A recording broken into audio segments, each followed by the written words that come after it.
बहुत मीठा बोलते थे, इसके पीछे का क्या राज है? सुबह सुबह 10 गुलाब जामुन खा के आता होता है। तो मैंने आपकी एक वीडियो देखी थी जिसमें आपने बताया कि 50 रुपए के अंदर साड़ियाँ कहाँ मिलती है और कैसी मिलेगी। तो वो किस माध्यम से आपने वो वीडियो बनाया था? जॉब लगभग 1200 रुपए से उस समय शुरू हुआ था मेरा, और 2011 के अंदर मैंने वो जॉब से क्विट किया था। सर, बिजनेस के अंदर सोशल मीडिया का क्या रोल है और कितना बड़ा रोल है? आपको पता है, यान जो धागा चलता है मशीन के ऊपर, वो यहाँ के एटमॉस्फेयर में ही चलता है। अच्छा, फटने लगता है वो धागा, यहाँ भी ऑयल दिया जाता है हल्का, तब वो यान चलता है, नहीं तो चलता ही नहीं। मैं लोगों को यही कहता हूँ, आप खाली मत बैठ, कोई ना कोई बिजनेस करो। लोग बहुत सारी गलतियाँ करते हैं जिससे उनका बिजनेस ग्रो नहीं हो पाता। आप ऐसी कौन सी 3 गलती या 5 गलती सबसे बड़ी मानते हैं जो ज़्यादातर टेक्सटाइल के लोग करते हैं और सालों से बिजनेस करते हैं लेकिन फिर भी उनका बिजनेस बहुत छोटा रह जाता है? कई लोग ये सोचते हैं कि सेल्स के बंदों को इनको ट्रेनिंग करवाने की कोई ज़रूरत नहीं होती है, ज़्यादा ट्रेन कर दिया तो छोड़ के भाग जाएगा, अपनी दुकान कर लेगा। आपकी सफलता का क्रेडिट आप किसे देना चाहेंगे? आज इतनी बड़ी हस्ती बन चुके हैं सर, इतनी बड़ी ब्रांड बनाते हैं। सो कैसे हैं दर्शकों, आज हम आपके साथ एक ऐसे गेस्ट की मुलाकात करवाने वाले हैं जिन्होंने बहुत ही शॉर्ट टाइम के अंदर अपने बिजनेस को नई ऊंचाइयों पर पहुंचाया है और सूरत की और गुजरात की टेक्सटाइल ब्रांड की सबसे बड़ी ब्रांड बनाई है। तो आज मैं आपकी मुलाकात करवाने वाला हूं अजमेरा फैशन से मिस्टर अजय अजमेरा जी का। Welcome sir. नमस्ते सर, सादर प्रणाम आपको। सबसे पहले तो आप गुरुकुल के गुरु हैं, तो हमारे भी गुरु हैं सर, और आपका विशाल हृदय, विशाल तो नाम आपका है ही है, इस विशाल हृदय में आपने जगह दी और हमें पॉडकास्ट के लिए आमंत्रित किया, उसके लिए मैं तहे दिल से शुक्रिया अदा करता हूँ। Thank you sir, thank you so much. आप आज इस पॉडकास्ट के लिए आए, हम बड़ी बेसब्री से इंतजार कर रहे थे कि सर आएंगे और काफ़ी सारे बातें होंगी। तो सर शुरुआत करते हैं। बिल्कुल सर, बिल्कुल सर। मैं कुछ क्वेश्चन लेकर आया हूँ, कुछ क्वेश्चन मेरे दिल में भी है, तो मैं दोनों पूछूंगा। बिल्कुल बिल्कुल सर। सर, सबसे पहले अजमेरा फैशन के बारे में जानना है, कब शुरुआत हुई थी, कैसे हुई थी और इसके पीछे का थॉट क्या था सर? बिल्कुल सर, अजमेरा फैशन की शुरुआत होने से पहले मैं अपनी थोड़ी सी शुरुआत बता देता हूँ। बिल्कुल सर, तो जिससे वो कनेक्ट हो जाएगी पूरी जी। सर, पढ़ाई मेरी कंप्लीट नहीं हुई थी। मेरा बर्थ प्लेस सीकर है, अच्छा, राजस्थान में जी। वहाँ से पढ़ाई कंप्लीट नहीं हुई, थोड़ी हेल्थ इशू की वजह से मैंने 11th पास करके अच्छा छोड़ दी थी। एग्ज़ाम दे नहीं पाया था, पीईटी के लिए मैंने ट्राई किया था, राइट। फिर वो हेल्थ इशू हुआ तो मैं जा नहीं पाया और मैंने छोड़ दिया। तो फिर मम्मी डैडी ने कहा कि भाई जाओ। 1 फरवरी 1992, अच्छा, मुझे डेट याद है, शाम को 4 बजे का समय था, रेलवे स्टेशन पे उतरा था मैं अच्छे से। कुछ चीज़ें ऐसी होती हैं ना जो याद रह जाती हैं। पहली बार ट्रेन में बैठा था सर, फर्स्ट टाइम। अच्छा, हाँ जी।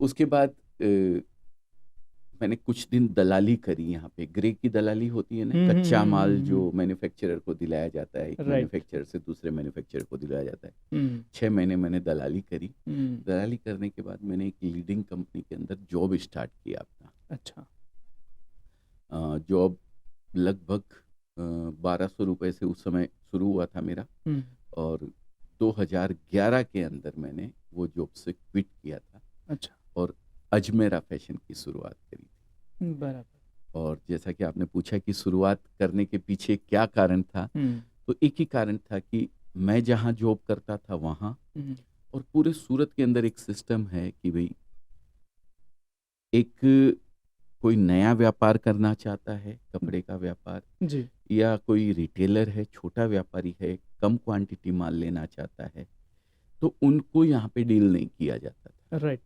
डील नहीं करने के पीछे कारण था कि एक चेन होती है, डीलर, फिर होलसेलर, फिर रिटेलर, फिर कंज्यूमर का नंबर आता है। राइट। तो डीलर और होलसेलर बोलते थे कि हमारे एरिया के किसी रिटेलर को आप कपड़ा नहीं दोगे। तो इस तरीके से कोई खोजते हुए आता भी था सूरत के अंदर, तो उनको मायूस होकर वापस जाना पड़ता था, या उनको रेट ऐसी लगाई जाती थी जो उस डीलर और होलसेलर से डिफरेंट, एक्स्ट्रा 10%, 20%, 25%। तो मेरी कंपनी जहाँ मैं जॉब करता था वहाँ भी सेम चीज़ होती थी। अच्छा, और मुझे ऐसा लगता था यार व्यापारी है ये भी, व्यापारी है वो भी, क्या फ़र्क है। सही बात। क्यों ऐसा किया जाता है? इतने लोग सपने लेके आते हैं, हम्म, इतने लोग सोच के आते हैं कि हम भी सूरत से डायरेक्ट, आज सूरत समंदर है सर कपड़े का, बिल्कुल सही बात। टेक्सटाइल कैपिटल ऑफ इंडिया ही नहीं, टेक्सटाइल कैपिटल ऑफ एशिया भी अगर बोलें बिल्कुल तो सही कोई बात। अतिशयोक्ति नहीं है सर। ऐसे समंदर में लोग सपने लेके आते हैं कि हम भी अपना एक फ्यूचर बनाएंगे, यहाँ से जुड़ेंगे, बिजनेस करेंगे, हम्म, और उनको सपोर्ट नहीं मिलता है, तो एक मन में थोड़ा सा एक ऐसा लगता था। हम्म, तो इसलिए मैंने ये सोच के चालू किया था अजमेरा फैशन 2011 में कि मैं एक ही प्राइस, सेम प्राइस, चाहे वो डीलर के लिए हो, चाहे होलसेलर के लिए हो, चाहे रिटेलर के लिए हो, अच्छा। सेम प्राइस में कपड़ा दूंगा। किसी को भी अगर बिजनेस से स्टार्ट करना है तो भी वही सपोर्ट रहेगा जो एक डीलर और होलसेलर के लिए रहता है। और वहीं से अजमेरा फैशन की हमने शुरुआत करी सर, ये सोच के साथ। फिर तो सर आपने बहुत सारे लोगों से दुश्मनी ले ली होगी। हाँ सर, इस चीज़ का इम्पैक्ट उस समय नहीं पड़ा, पर साल दर साल, 3-4 साल बाद बहुत भयंकर इम्पैक्ट पड़ा। क्योंकि जहाँ मैंने काम किया था सर, वहाँ पे ओनली डीलर और होलसेलरों को ही कपड़ा दिया जाता था। Right, right. 2011 में मैंने जब चालू किया तो मैं किसको बेचने जाऊं? मैं किसी रिटेलर को तो जानता नहीं था। सही बात है। ठीक है, तो मैंने कहा जो अपने जान पहचान वाले हैं हम्म, उन्हीं को कपड़ा बेचा जाए, तो डीलर और होलसेलरों को बेचना चालू कर दिया। राइट। पर जब मैंने रिटेलर को भी अपनी बात पहुंचानी शुरू करी तो रिटेलर भी आने लगे। धीरे धीरे जब होलसेलर को ये पता लगने लगा कि ये सेम भाव के अंदर रिटेलर को भी दे रहा है और हमको भी उसी प्राइस के अंदर दे रहा है, तो धीरे धीरे नाराज होने लग गए वो लोग कि आप ये बहुत गलत काम कर रहे हो। और ये तो एक मुकाम थोड़ा ऐसा आया भी था जहाँ बहुत ज़्यादा मुझे उसमें तकलीफ महसूस हुई थी, लेकिन फिर सब कुछ सेटल हुआ, गाड़ी आगे बढ़ने लग गई। राइट। आज डीलर भी हैं, होलसेलर भी हैं, रिटेलर भी हैं, और महिलाएं भी हैं सर, जिन्होंने हमारे साथ जुड़कर इस काम की शुरुआत करी। तो सर इनको मैनेज कैसे करते हैं? जैसे कि रिटेलर होता है वो कुछ क्वांटिटी कम लेता है, हाँ हाँ, डीलर डिस्ट्रीब्यूटर क्वांटिटी ज़्यादा ज़्यादा हैं। लेते हैं। तो सेम प्राइस के ऊपर फिर दोनों लोगों को आप कैसे एंटरटेन करते हैं, कैसे संभालते हैं? बच्चों को एक ही चीज़ बोली हुई है, 10 डीलर खाली चले जाए, 10 होलसेलर खाली चले जाए, कोई दिक्कत नहीं है। अच्छा। पर एक रिटेलर, मैंने सोशल मीडिया प्लेटफॉर्म पे 2012 से शुरुआत करी थी यूट्यूब वीडियोस बनाने जी की जी सर। जी जी जी। उसमें मैं लोगों तक मैसेज पहुंचाता था कि एक मैन्युफैक्चरर सूरत के अंदर ऐसा है, एक ब्रांड सूरत के अंदर ऐसा है जो अगर आप नया भी शुरुआत करना चाहते हैं तो आपको सेम प्राइस में कपड़ा देंगे। राइट। ये धीरे धीरे अपनी बात को पहुंचानी शुरू करी थी। तो जैसा कि मैंने बताया, डीलर नाराज हो गए, होलसेलर नाराज हो गए, लेकिन जब वो जुड़ते चले गए, मेरा तो मोटो ही यही था कि मुझे तो उन रिटेलरों को टारगेट करना है जिनको सूरत में कोई देता नहीं है। Right, right. तो मैंने कहा इनसे इम्पैक्ट नहीं गिरेगा अपने को, इनको बंद करने तो कोई बात नहीं है, हम रिटेलर बढ़ाएंगे। हम रिटेलर बढ़ाएंगे, हम रिटेलर को कपड़ा देंगे। लेकिन एक समय आता है जब ब्रांड आपका 1000 जगह खुलता है ना। अब एक रिटेलर मेरे पास आया, आके वो 25,000, 30,000 या 50,000 का कपड़ा ले गया। अब उसके यहाँ ग्राहकी चल रही है, इमीडिएट उसको कपड़ा चाहिए। ठीक है, ग्राहकी तो चलती है तो फुल प्लेस चलती है सर। सही। बार त्योहार पे तो ऐसा ही होता है, सबको एक साथ कपड़ा चाहिए होता है। हम दिवाली में देखते हैं, यहाँ राइट, पे राइट, शादी ब्याह में हम देखते हैं। राइट। तो वहां पे जाके जब वो मेरे से कपड़ा लेके गया, उसका बिक गया, तो वो जाके एक होलसेलर से पूछता है, सर अजमेरा का वो नंबर आपके पास है क्या? अच्छा। एक डीलर से पूछता है, सर अजमेरा का वो नंबर है क्या आपके पास? अजमेरा का वो आइटम चाहिए। एक ने आके पूछा, 2 ने आके पूछा, 3 ने आके पूछा। तो होलसेलर डीलर को मजबूरी में रखना पड़ता है कि यार नहीं मिलेगा 2 पैसा कोई बात नहीं है, लेकिन कपड़ा तो रखो, मतलब कस्टमर खाली नहीं जाना चाहिए। सर ये लगभग बड़ी बड़ी कॉर्पोरेट जो कंपनीज होती हैं वो स्ट्रेटजी का यूज करते हैं जी। टीवी के ऊपर या कॉमर्शियल ऐड चला दिया, डायरेक्ट कंज्यूमर तक पहुंच गए। कंज्यूमर तक एक बार आपकी ब्रांड पहुंच गई तो फिर रिटेलर को या फिर होलसेलर या डीलर को अपना माल रखना ही पड़ेगा, मांगना ही पड़ेगा। बिल्कुल बिल्कुल, वही मैंने एक रिटेलर तक अपनी बात को पहुंचाया और उससे डिमांड क्रिएट करवाई। बढ़िया sir, great great great strategy sir. Sir आपने सोशल मीडिया की बात की, मैंने आपकी एक वीडियो देखी थी जिसमें आपने बताया कि 50 रुपए के अंदर साड़ियाँ कहाँ मिलती है और कैसी मिलेगी। तो वो किस माध्यम से आपने वो वीडियो बनाया था सर? एक्चुअली क्या, हम कभी भी वीडियोस के अंदर रेट नहीं बताते हैं, कभी भी, कि आइए ये देखिए, ये 300 रुपए की साड़ी है, या ये हम्म। 500 रुपए की साड़ी है, या 45 रुपए की साड़ी है। राइट राइट ठीक है, हम भी बनाते हैं 45 रुपए की साड़ी, राइट। ऐसा नहीं है कि नहीं बनाते हैं, हम्म पर कई लोग इसका मिसयूज करते हैं सर। मैं 45 रुपए वाली साड़ी जो बनाता हूँ हम्म। वो बुटीक वगैरह के काम में आती है सर। वो 6 अच्छा। मीटर का एक टुकड़ा होता है कपड़े का, हम्म जो डिजाइनर साड़ी जो बनती है ना, हम्म। उसमें बनाने के काम आता है। वो डायरेक्ट पहना नहीं जाता है। अच्छा। तो लोग इसका क्या मिसयूज करते हैं कि वीडियोज, मैं फक्र के साथ कहता हूँ कि सर, सबसे पहला वीडियो अपने प्रोडक्ट को लेकर के अजमेरा फैशन ने सूरत में डाला था, टेक्सटाइल इंडस्ट्री के अंदर। बिल्कुल सही। इसको देख के फॉलो करके लोग भी बनाने लग गए वीडियो। ठीक है, राइट।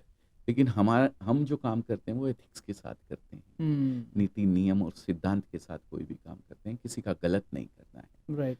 तो हमने जब वो वीडियो बनाया तो लोगों ने भी वीडियो बनाना शुरू कर दिया। बोले कि ये देखिए, वो 1000 रुपए वाली साड़ी हाथ में रखता है और बोलता है ये देखिए 125 रुपया, अच्छा। ये देखिए 500 रुपए वाली साड़ी, बोले 200 रुपया। मतलब मिसलीडिंग करना स्टार्ट किया। मिसलीडिंग करना। अब जब वो वीडियो कोई देखता है तो वो कहता है यार इतनी अच्छी साड़ी, इतनी सुंदर साड़ी, इतने ही रुपए में। हाँ। तो वो दौड़ा दौड़ा आता है, राइट। भाग के आता है। राइट। जब वो यहाँ आता है उसको दिखा भी दिया जाता है लोगों के द्वारा, हम्म।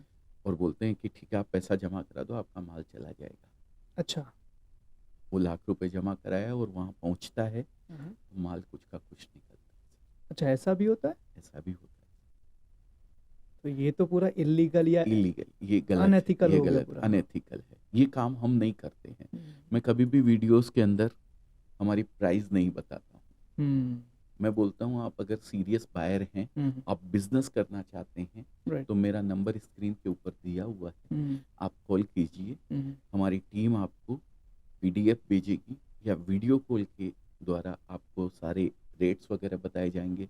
एक एक चीज़ उसका डिस्क्रिप्शन आपको पूरा बताया जाएगा, अगर आप सीरियस बिजनेस करने वाले हैं, सीरियस बायर हैं। राइट। क्योंकि वीडियो तो कंज्यूमर भी देखता है, हम कंज्यूमर को कपड़ा नहीं बेचते हैं सर।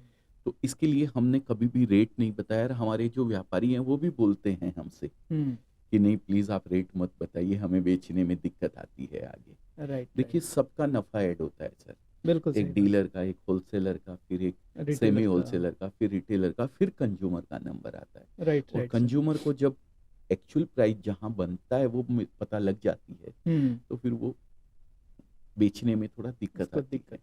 ठीक है, तो इसीलिए हम नहीं बताते हैं।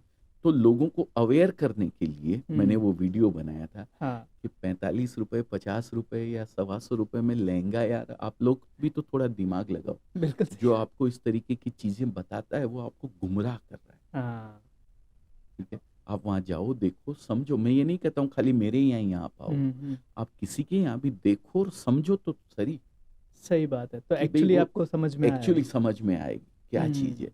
और एक्चुअली सर मैं मेरा यूट्यूब चैनल है, फेसबुक है, इंस्टा पे भी मैं बोलता हूँ, लिंक्डइन पे भी मेरा रहता है। हर सोशल मीडिया प्लेटफॉर्म पे मैं अवेलेबल आपको कहीं ना कहीं मिलूंगा। राइट। और मेरा वहाँ सेल करने का टारगेट बिल्कुल नहीं रहता है। हम एक प्रोग्राम चलाते हैं जिसको अभी हमने नाम दे दिया है सैप, SAP, अच्छा। सूरत अवेयरनेस प्रोग्राम। अच्छा, सैप। आप सैप, आप कपड़े का बिजनेस ऑलरेडी कर रहे हैं, आप एक रिटेलर हैं, तो आपको कम से कम ये पता तो होना चाहिए कि जो चीज़ आप वहीं अपने शहर में बैठे किसी से खरीद कर बेच रहे हैं उसका एक्चुअल प्राइस है क्या सूरत के अंदर। राइट। कम से कम इतनी जानकारी तो आपको होनी चाहिए। आप खरीद लेना वहाँ से, कोई दिक्कत नहीं है। अगर 10% में कोई होलसेलर कपड़ा बेच रहा है सर, तो मैं कहता हूँ रिटेलर का यहाँ आना बेकार है। राइट, सही बात है। फिर तो उसको वहीं बैठे ले वहीं लेना पर मिल जाए, चाहिए, क्योंकि कोई आने जाने जरूरत की नहीं है, कॉस्टिंग उतनी हो जाएगी। उतनी हो जाएगी। सही। वो आएगा, जाएगा, खरीदेगा, तो फिर उसको वहीं ले लेना चाहिए। राइट। लेकिन जहां आपका होलसेलर या आपका डीलर 25%, 30% मार्जिन आपसे ले रहा है, तो कम से कम आपको खबर तो होनी चाहिए कि 500 रुपए वाली साड़ी जो मैं यहाँ खरीद रहा हूँ वो कहीं 250 में सूरत में तो नहीं मिल रही है, या 300-400 में तो सूरत में नहीं मिल रही है। राइट। वो एक्चुअल चीज आपको पता होनी चाहिए और उसी से अवेयर हम लोग करवाते हैं। राइट। और कुछ नहीं है। मैं खरीदने के लिए बिल्कुल नहीं कहता हूँ। मैं लोगों को यही कहता हूँ आप खाली मत बैठो, कोई ना कोई बिजनेस करो। राइट। और कपड़े का बिजनेस इतना सीधा बिजनेस है, इतना इजी बिजनेस है, जिसको कोई भी कर सकता है, किसी डिग्री की जरूरत नहीं है इसको करने के लिए। Right right. तो आप एक बार आओ या फोन करो, समझो, फिर उसके बाद आपको लगता है कि नहीं, हाँ, इस कपड़े के बिजनेस में मैं भी अपनी किस्मत आजमाइश कर सकता हूँ, मेरे सपने पूरे कर सकता हूँ, मैं भी एक एक्स्ट्रा इनकम सोर्स जनरेट कर सकता हूँ, तब आप इस बिजनेस के साथ जुड़े। नहीं तो आप आइए, देखिए, चली जाइए, कोई दिक्कत नहीं। राइट। सर, आपने अपना एक बिजनेस मॉडल की बात की, जरा आपके बिजनेस के मॉडल के बारे में बताइए कि आपके साथ अगर किसी को बिजनेस करना हो या आपके साथ में करना हो तो कैसे कर सकता है? सर, हमारे साथ जुड़ करके आप एक होलसेलर बन सकते हैं। अच्छा। होलसेल में मार्जिन कम रहता है। हम्म। एक रिटेलर आप बन सकते हैं, सेमी होलसेलर बन सकते हैं, फ्रेंचाइजी होल्डर आप बन सकते हैं, हमारे नाम से एक शॉप करके आप उस पर कपड़ा बेच सकते हैं। अच्छा। ये 3-4 तरीके हैं जिस तरीके से आप हमारे साथ जुड़ करके अपने बिजनेस को या तो बढ़ा सकते हैं या नया शुरुआत करना है तो कर सकते हैं। राइट। रेट का मेरे यहाँ कोई फर्क नहीं है, एक ही प्राइस है सबके लिए, किसी के लिए कोई फर्क कभी नहीं करते आप कितनी भी क्वांटिटी ले, कितनी भी क्वांटिटी ले। ओके, बस आप बिजनेसमैन होने चाहिए, कंज्यूमर कंज्यूमर नहीं, मिनिमम टिकट साइज एक है, पार्सल बनना चाहिए लगभग 25-30 हजार का। अगर मीडियम रेंज का कपड़ा लेते हैं तो उतना पार्सल बनता है सर, वो बनना चाहिए। आके कोई ये कहे मेरे को 2 साड़ी चाहिए, 5 साड़ी चाहिए, तो वो हमारे यहाँ नहीं मिलती है। सर, बिजनेस के अंदर सोशल मीडिया का क्या रोल है और कितना बड़ा रोल है? क्योंकि आपका कहीं ना कहीं जो सबसे मेन आपके यूज़र्स हैं या कंज्यूमर हैं या फिर जो रिटेलर हैं, वहाँ तक आप सोशल मीडिया से पहुँचे, लेकिन अभी भी बहुत सारे बिजनेसमैन ऐसे हैं जो सोशल मीडिया का सहारा नहीं ले रहे, अभी अवेलेबल नहीं है। तो सोशल मीडिया का कितना यूज़ होना चाहिए बिजनेस के अंदर? 140 करोड़ पॉपुलेशन हिंदुस्तान की है सर, लगभग 800 करोड़ की पॉपुलेशन पूरे वर्ल्ड की है। सही बात। सोशल मीडिया के बगैर कोई नहीं रह सकता है। फिर भी अभी सर बहुत सारे लोग सोशल मीडिया पे जा क्यों नहीं रहा, खास करके आपके ही इंडस्ट्री के लोग? अब मैं आपको बताता हूँ कैसे नहीं जा रहे हैं। हाँ। 2 तरीके से सोशल मीडिया का यूज होता है। एक, या तो आप उसे यूज कर लें नहीं तो आप उसके यूज हो जाएं। और मोस्ट ऑफली लोग यूज होते हैं, वो यूज करते नहीं हैं उसको, लेकिन हैं सब सोशल मीडिया पे। उसके बगैर मैं बिजनेस ही नहीं, मैं बोलता हूँ आज दुनियादारी ही पॉसिबल नहीं है। सर, हम बहुत सारे प्रोग्राम्स करते हैं, ट्रेनिंग प्रोग्राम करते हैं, वहाँ पर इसके बारे में जब बताते हैं कि भाई आप में से कितने लोग सोशल मीडिया पे अवेलेबल हैं, तो सब लगभग अपना हैंड रेस करते हैं कि भाई हाँ हम हैं। लेकिन जब बोलते हैं आपकी कंपनी कितने लोगों की सोशल मीडिया पे है, तो सीधा 50% से डाउन ही हो जाता है। बिल्कुल बिल्कुल। मतलब लोगों को सर मैं ये चीज़ देखता हूँ कि लोग बारिश को लाइव दिखाते हैं, लेकिन अपनी कंपनी में कुछ नया हो रहा है उसको लाइव नहीं दिखाएंगे। वो नहीं दिखाएंगे। बस यही फर्क मैं बता रहा हूँ। सोशल मीडिया के बिना पॉसिबल नहीं है रहना, लेकिन फर्क बस इतना ही है, आप यूज हो रहे हो या उसका यूज कर रहे हो। Right right right right. लोग यूज हो रहे हैं, हमने यूज किया है। बढ़िया, बहुत बढ़िया सर। जी ग्रेट। सर, एक क्वेश्चन और भी था, शायद आपको ये चीज़ कहीं ना कहीं आभास हुआ होगा जी। सुबह में हमारा जो रिंग रोड होता है वो एक टाइम पर बहुत जाम होता है, बिल्कुल, और शाम के टाइम भी एक टाइम बहुत जाम होता है। हाँ। सुबह आने वाला रास्ता जाम रहता है शाम को जाने वाला शाम को जाने वाला, जो कि मेरे को आने में देर हो गई, उसके लिए मैंने आपसे माफी भी कही, और साथ में एक शेर भी छोटा सा सुनाया जो हमारे व्यूअर्स को भी मैं सुनाना चाहूंगा कि सारी हसरतें, सारे अरमान ये बरसात आके धो जाती है, मैं देर करता नहीं, देर हो जाती है। मैंने आते ही सर से माफी मांगते हुए ये शेर सुनाया था। लेकिन सर मैं इसके ऊपर अगर जब मैं इसके ऊपर थोड़ा सा रिसर्च कर रहा था तो मैंने एक चीज़ देखी कि जितने भी टेक्सटाइल के अंदर बिजनेस करने वाले लोग हैं वो सेम टाइम पर निकलते हैं, जबकि ऐसा टेक्सटाइल में रूल नहीं है, कोई रूल नहीं है। तो सर क्यों? क्योंकि मानिए आपका कोई व्यापारी है, वो बाहर किसी दूसरे शहर से आ रहा है या दूसरे राज्य से आ रहा है, तो आके होटल में आपके लिए 10:30 या 10 बजे का वेट तो करेगा नहीं कि आप 10 बजे 11 बजे दुकान खोलेंगे और फिर वो आपके वहाँ आएगा। वो तो चाहता है मैं पहुँचूँ, मेरे साथ फटाफट अपना काम करके मैं अपना जल्दी से निकल जाऊं, ताकि मेरा जो दुकान है या मेरी जो भी बिजनेस है मैं उसको देखूं। तो फिर क्यों माइंडसेट ये बना हुआ है 11:30 बजे, 11 बजे, 10:30 बजे? एक्चुअली सर देखिए, बाहर से तो कोई ना कोई रोज आते ही रहेगा, राइट, लेकिन एक फैमिली भी है। राइट। एक टाइम शेड्यूल तो अपने को फिक्स करना ही पड़ेगा कि हमें 10 बजे से लेकर रात को 8 बजे तक काम करना है या 7 बजे तक काम करना है। और कोई भी दिन में ही काम करता है, रात को तो कोई करता नहीं है। सही बात है। और व्यापारी भी ये चाहता है कि दिन में ही काम हो। अब चूंकि व्यापारी आ भी जाते हैं, कोई सुबह 7 बजे भी आ जाता है, कोई 3 बजे भी पहुंचता है रात को, कोई पूरी रात ट्रेनें आती है, पूरी रात फ्लाइट आती है, पूरी रात जो बाई रोड के साधन हैं वो भी आते रहते हैं। राइट। लेकिन एक रूटीन इसलिए बनाया हुआ है सब लोगों ने मिलकर कि फैमिली को भी टाइम दिया जाए। मेरा भी एक हेल्थ इशू रहता है, तो मैं भी अपना हेल्थ वाइज सुबह खा के घर से निकलूं, इसलिए ये टाइम सेट किया हुआ है। अच्छा। लेकिन रहा व्यापारी की प्रॉब्लम का सवाल, कि व्यापारी तो आता है तो उसका टाइम बच जाए, इसके लिए उसको सुविधा दी जा सके। राइट। तो हमने ऐसा कर रखा है, 2 शिफ्ट बना रखी है। अच्छा। 2 शिफ्ट में काम कर रखा है। सुबह 7 बजे से हम लोग शुरू होते हैं। अगर व्यापारी 7 बजे भी आ जाता है तो हमारे यहाँ ऑफिस खुला रहता है, आप वहाँ बैठिए, आराम से देखिए, अच्छा, समझिए। फिर उसके बढ़िया। बाद जैसे ही 9 बजे सेल्समैन आते हैं, उस समय से बाकी पूरा सूरत 10, साढ़े 10, 11 बजे स्टार्ट होता है। हमारा 9 बजे ऑफिस स्टार्ट हो जाता एकदम पंक्चुअल टाइम पे स्टार्ट हो जाता है। और कोशिश करते हैं कि व्यापारी का टाइम बच सके और उसको एक ही दिन में काम पटा के भेजा जा सके, या फिर कोई को मेजर ज़्यादा लेना होता है 3-3 दिन भी चलते हैं। हमारे फ्रेंचाइजी वाले हैं, उनकी ये ट्रेनिंग चलती है, उनको रेंज वगैरह पूरी दिखाई जाती है, तो उसमें समय थोड़ा लग जाता है, तो 2 दिन 3 दिन का भी समय लगता है। लेकिन हम ये जरूर ध्यान रखते हैं कि हमारे व्यापारी का समय बच सके। लेकिन जो रूटीन का पूछा, तो वो रूटीन एक फैमिली के टाइम के हिसाब से भी सेट किया हुआ है सर। मतलब अगर बिजनेसमैन चाहे तो सर दोनों को मैनेज कर सकता है, जैसे आपने किया हुआ है। कर सकते हैं कि आपके वहाँ कस्टमर जो आते हैं उनका भी टाइम बचे, साथ में आप अपने परिवार के लिए भी समय निकाल सकते।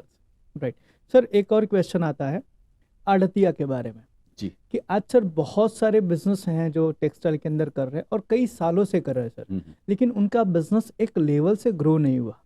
हमारे भी काफ़ी सारे क्लाइंट हैं टेक्सटाइल में, हम उनसे मिलते हैं तो मैंने कहीं ना कहीं देखा हुआ वो डिपेंडेंट हो गए हैं आड़तिया के ऊपर। जो एजेंसीज होती है उन पे डिपेंडेंट हो गए, वो खुद बाहर नहीं जा रहे हैं, खुद कस्टमर से मिल नहीं रहे हैं। तो आड़तिया उनका जो कस्टमर लाता है वो उसी को एंटरटेन करते हैं और उनका पूरा बिजनेस हो गया है डिपेंडेंट आड़तिया के ऊपर। अब आड़तिया भी चालाक है, उसको जहाँ ज्यादा कमीशन मिलेगा वो कस्टमर वहाँ डाइवर्ट करके देगा। तो सर ऐसी सिचुएशन में एक टेक्सटाइल में जो बिजनेस करने वाले लोग हैं उनको क्या करना चाहिए? सर एक्चुअली बताऊं क्या, टेक्सटाइल, सूरत का जो टेक्सटाइल है उसकी ग्रोथ माइंडसेट वाली कंडीशन है ही नहीं सर। अच्छा। एक मुकाम पे आके मैक्सिमम मैंने लोगों को देखा है कि हाँ इतनी सेल हो गई है ना, अब रिलैक्स है, ठीक है, कोई बात नहीं। अच्छा। ग्रोथ माइंडसेट काम ही नहीं करते हैं। या फिर एक 10% की ग्रोथ हमने सोच लिए है हर महीने, हर साल हमको होनी चाहिए, तो बस उतनी ग्रोथ हो जाएगी तो अपना काम हो जाएगा। ये माइंडसेट से जब तक आप बाहर नहीं निकलेंगे तब तक आपका काम नहीं होगा। और आप जैसे लोगों को ट्रेनिंग देते हैं, लोगों को सिखाते हैं कि 10x ग्रोथ कैसे होती है।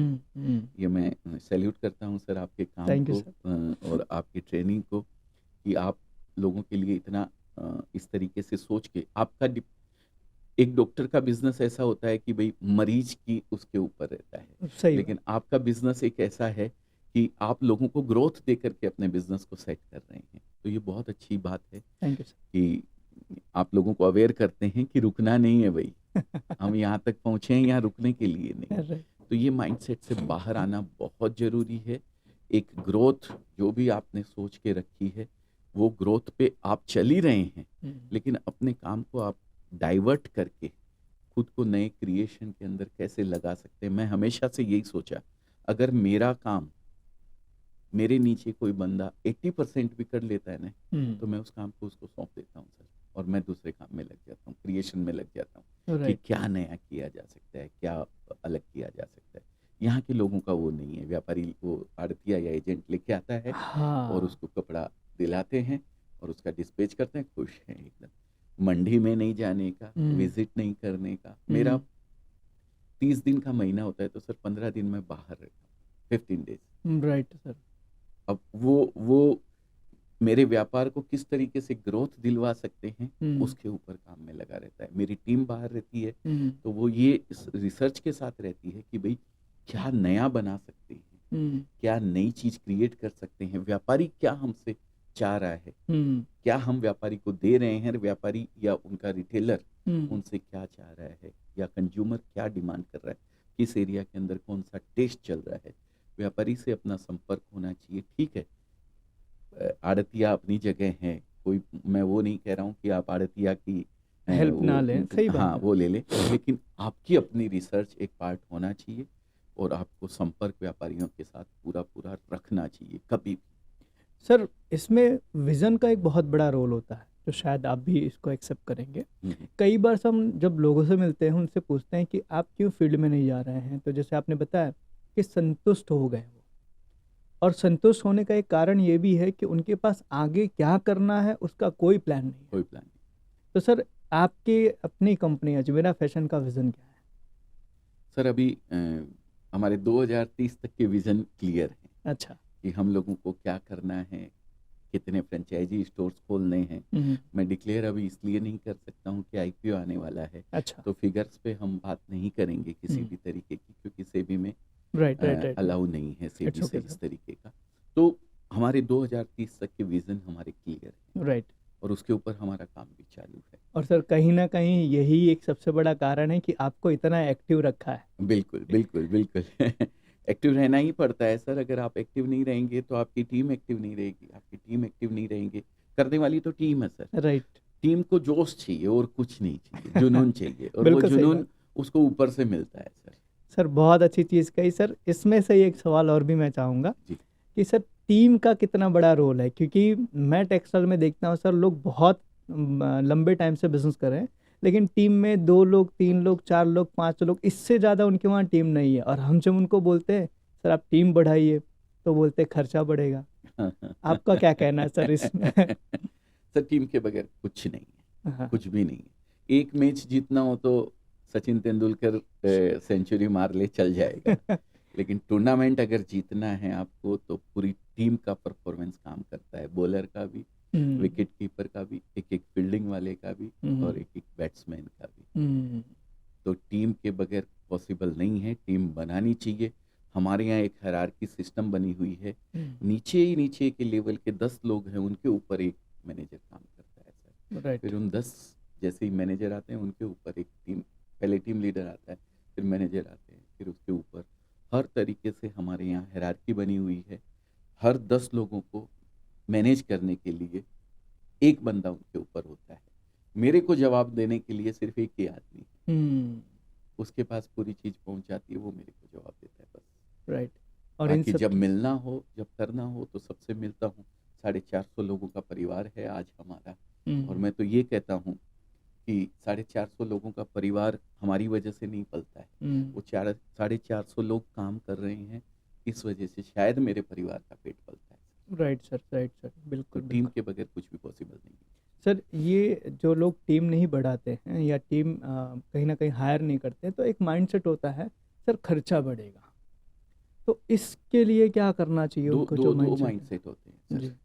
एक तो सेठ मैं हूँ, मेरे से पूछ के सारा काम होना चाहिए। एक अहम होता है। अहम होता है हाँ। अपना कि अरे तूने मेरे से पूछे बगैर ये काम कर लिया। और दूसरी चीज एक ये होती है कि मैं अपने नीचे बंदा रखूंगा तो कैसा रखूंगा, जिसको मेरे से कम आना चाहिए। ये भी एक बहुत बड़ी मेरे से प्रॉब्लम ज्यादा है। जानने वाला आ गया तो बोले गड़बड़ हो हाँ। जाएगा।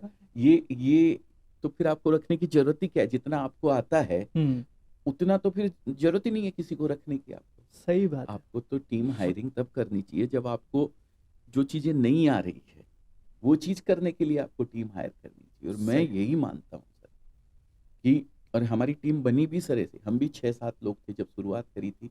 3 हमारे घर के थे, 3-4 और लोग। फिर हमने टीम को बढ़ाना शुरू किया। मैं बोला कि मेरा जो काम है वो मेरे नीचे कोई बंदा कर लेता है तो मैं उस काम को छोड़ दूंगा। हाँ, ये बहुत जरूरी है। आप अपने गुरुकुल में भी बोलते होंगे, बिल्कुल बिल्कुल। Leaders create leaders, leaders, right, है ना? सही बात है। तो लीडर वही होता है जो लीडर्स बनाता है, ठीक है ना? तो मैंने अपने नीचे क्रिएट किया हम्म, और उनको भी ये बोला, आप क्रिएशन में लग जाओ, हाँ, आप अपने नीचे तैयार करो। और सही इसी बात है। तरीके से वो 6 लोगों से आज 450 लोगों की टीम है सर। बहुत बढ़िया सर। और तो सबको आज भी वही कहता हूँ कि हम्म, भाई अपना काम जितना डाइवर्ट कर सको उतना करो। सही बात। रहा मेरे को ये दिखाना है कि मैं सेठ हूँ तो ठीक है, मैं सेठ की तख्ती लगा लूंगा एक हम्म। कि यहाँ का सेठ मैं हूँ भाई, कोई बात नहीं है। सर किसी ने एक बहुत अच्छी चीज़ कही है, आपका बिजनेस इस हिसाब से बड़ा नहीं होता कि आप कितने टैलेंटेड हैं, आपका बिजनेस इस हिसाब से बड़ा होता है कि आपकी टीम में टीम। आपसे टैलेंटेड कितने लोग हैं। बिल्कुल बिल्कुल बिल्कुल, नौरत्न खोजने की बात होती है सर। बिल्कुल। अभी तो सर, आपके नौरत्न कौन है? हाँ हाँ बिल्कुल। अभी सर रिसेंटली मैं एक किताब पढ़ रहा हूँ, इंदिरा नूई के बारे में है, उनकी आईसीआईसीआई बायोग्राफी। की जो नहीं, ये पेप्सिको की। पेप्सिको, हाँ, सॉरी, वो चंदा हाँ, कोचर इंद्राणी, है। बराबर बराबर। तो उनकी मैं बायोग्राफी पढ़ रहा हूँ। हम्म, उन्होंने पूरी बायोग्राफी में उनकी जर्नी बताई है कि पेप्सिको को उन्होंने तकरीबन 14 साल लगभग कोच किया, मतलब सीईओ, एज अ सीईओ रही। हम्म, और पेप्सिको बनाने में उनका बहुत बड़ा कंट्रीब्यूशन है। हम्म, तो मैं वही चीज़ सोच रहा था कि आज जितने भी बिजनेसमैन हैं, उनको एक सवाल पूछना चाहिए, मेरी कंपनी में इंदिरा नूई कौन है? बिल्कुल बिल्कुल एकदम। क्योंकि अगर मैं ही बना रहूंगा, हर चीज़ मैं ही हाँ, करूंगा, तो हाँ, फिर हाँ, मेरा बिजनेस कभी भी उतना बड़ा नहीं हो नहीं पाएगा। हो पाएगा। ग्रेट सर, बढ़िया। सर आगे बढ़ते हैं। एक जी। क्वेश्चन है कि एक भ्रम है बहुत बड़ा कि कपड़े का बिजनेस उधारी के बिना काम नहीं करता। तो ऐसी सिचुएशन के अंदर आप क्या करते हैं और आप कैसे अपने बिजनेस को इतने बड़े लेकर गए जहाँ पर ये भ्रम है लोगों का कि उधार तो देना ही पड़ेगा, और खास करके सर आपके इंडस्ट्री में धाराएं चलती हैं 30 दिन बिल्कुल की, 60 बिल्कुल, दिन की। हाँ बिल्कुल चलती है। तो सर उसके बिना कैसे काम किया जाए? सर डिपेंड करता है। मैं आपको बताता हूँ सर, हमारा 3 आर हमारे फैक्टर हैं बिजनेस के। अच्छा। रेट, हम्म। रेंज हम्म। और रेस्पेक्ट। राइट। ये तीनों पे हम लोग काम करते हैं सर। हम्म। और यही कारण है कि आज हमारा ब्रांड बिकता है सर। हम्म। अजमेरा जो ब्रांड है वो इन 3 स्तंभों पे टिका हुआ है। हम्म। रेट सही अगर आपकी है हम्म। तो व्यापारी आएगा ही आएगा। दूसरी चीज रेंज, आप उसके अंदर रेंज कैसे मेंटेन करके रखते हैं। कपड़े कपड़े में क्या है, राजस्थान में जो बिकता है वो साउथ में नहीं बिकता है, जो साउथ में बिकता है वो नॉर्थ में बिहार में नहीं बिकता है सर। तो रेंज उसको सही आप दे रहे हैं। आप ये नहीं सोच रहे हैं कि मेरा कपड़ा बिक जाए बस। उसको ऐसी रेंज दी जाए उस व्यापारी को जो उसके यहाँ जाके बिके और वो आपके फोन करे। आप मेरे बच्चे से जाके आप आज 10 लाख का माल खरीद लेंगे ना, तो उसके चेहरे पे उतनी स्माइल नहीं आएगी। अच्छा। लेकिन जब आप वहाँ अपने ऑफिस, मतलब जहाँ से भी आप रहते हैं, जहाँ के आप व्यापारी हैं, वहाँ जाके आपने माल खोला, माल बिका और आपने फ़ोन किया है क्या 2 पार्सल और भेजना, तब उसकी स्माइल देखिए आप, बोले सही जगह सही चीज़ भेजी है मैंने। राइट राइट तो राइट। उसकी खुशी उसमें है। तो पहला रेट, दूसरा रेंज और तीसरा रेस्पेक्ट। कस्टमर भगवान का रूप होता है। बिल्कुल सही बात। और भगवान को हम कैसे रेस्पेक्ट देते हैं, वही रेस्पेक्ट हमारे कस्टमर को मिलनी चाहिए। और उन तीनों पे हम काम करते हैं, इसीलिए आज शायद जो कर पा रहे हैं वो कर रहे हैं। नहीं सर, बहुत सारे लोग जो बोलते हैं सर बिना उधार दिए तो काम ही नहीं चलेगा, उधार तो देना ही पड़ेगा। तो ऐसे लोग कौन सी चीज़ कहीं ना कहीं या तो नहीं कर रहे हैं या तो गलत कर रहे हैं जिससे उनको उधार देना पड़ रहा है? देखिए, आप ओवर प्रोडक्शन करेंगे, हाँ। आपका कपड़ा नहीं बिक रहा है, आप बैठे हुए हैं, तो क्या करेंगे आप फिर? डंपिंग ही करेंगे। डंपिंग ही करेंगे। राइट। यार कोई बात नहीं, यहाँ पड़ा है वहाँ पड़ा रहेगा, भेज देना। हाँ।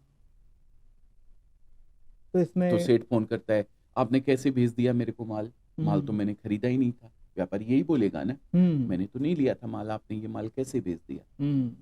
तो वो कहता है, अरे सेठ जी क्या है, बिक जाएगा ना, पेमेंट बाद में दे दीजिएगा, पेमेंट अच्छा। 1 महीने बाद दे दीजिएगा, और जब इसके बिक जाए तब दे दीजिएगा। ये तो गलत है ना सर। मतलब इसके पीछे कहीं ना कहीं ओवर प्रोडक्शन का बहुत बड़ा हाथ होता है। बहुत बड़ा हाथ है, ओवर प्रोडक्शन का ही सबसे बड़ा हाथ है सर। आप क्वालिटी पे ध्यान दे के सही रेंज बनाइए, तो आपको बेचना नहीं पड़ेगा, आपका कपड़ा बिकेगा। सर एक आंसर मुझे स्ट्रेट फॉरवर्ड बताइए, जी। क्या उधार देना पड़ता है, जरूरी है, क्या उसके बिना भी बिजनेस होता है सर आपकी इंडस्ट्री में? होता है सर, होता क्यों है। नहीं होता है।